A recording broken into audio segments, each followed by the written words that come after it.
ligo muna tayo sa dagat habang hindi pa tayo nakauwi sa bukid nun. So dito muna po nag-stay po mga kalangga. Nagligo po ako habang hindi pa kami nakauwi sa bukid nun. Kasi pag makauwi na kami mga kalangga, hindi na ako makaligo dito sa dagat. So maya maya po mga kalangga, mamayang gabi po mga kalangga, magbiyahe na kami. Biyahe na kami mga kalangga, papunta sa bukid nun. Kasi hindi pa kami makapagbiyahe ngayon mga kalangga kasi nasira po si Bunggo. Ayusin lang po ngayon si Bunggo para biyahe na kami sa tawag doon, sa bukid nun. So ako lang po mag-isa dito mga kalangga, wala po akong kasama. Yun. Wala po si Abel mga kalangga. Iwan ko kung saan nagpunta yun.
personal.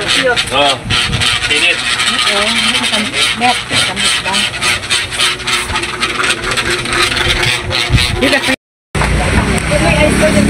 Ay naman. Bayo man te.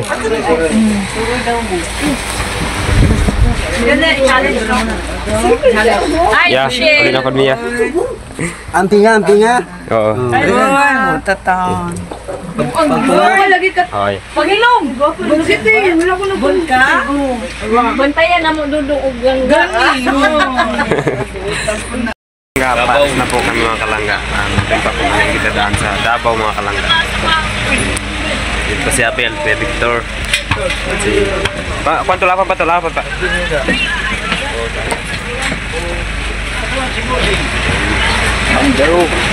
Alis na po kami mga kalangga.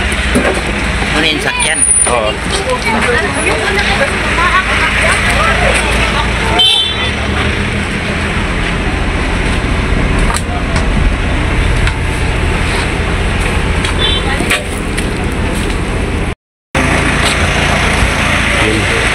Nakakamiss naman dito mga kalangga, no?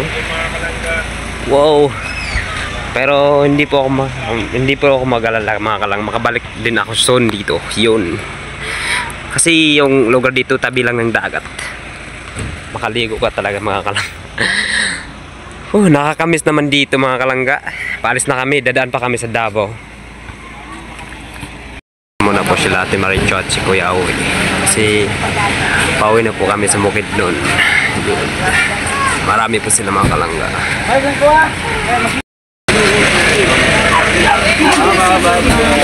Ato na mi Ate Maricho, ato na mi.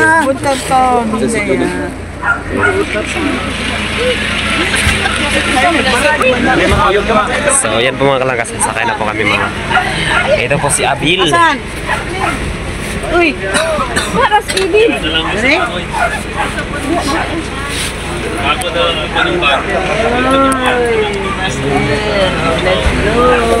Kuya Awi, ito na mi. Bye-bye. Dadalhin na po si Bungo mga kalangga. Kasi naayos na po ito. Dito na po kami magsasakay. Kasi doon kami nakasakay sa van kanina. Yun. Kalangga, kakain lang po mga kalangga. Kakain lang po kami. Kakain po kami mga kalangga. Kasi hindi pa po kami nakapagkain kanina mga kalangga.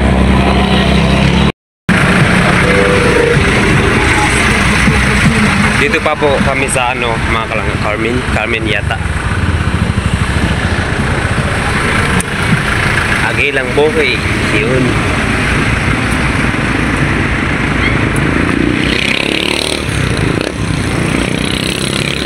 So yan lang po mga kalangga, nakarating na po kami dito sa bahay sa anong oras na po mga kalangga, mga malapit na po mag-alas 2 mga kalangga sa gabi. Nakarating po kami dito mga alas 2 na yata mga kalangga. So yan na po mga kalangga, tingnan po si Angel.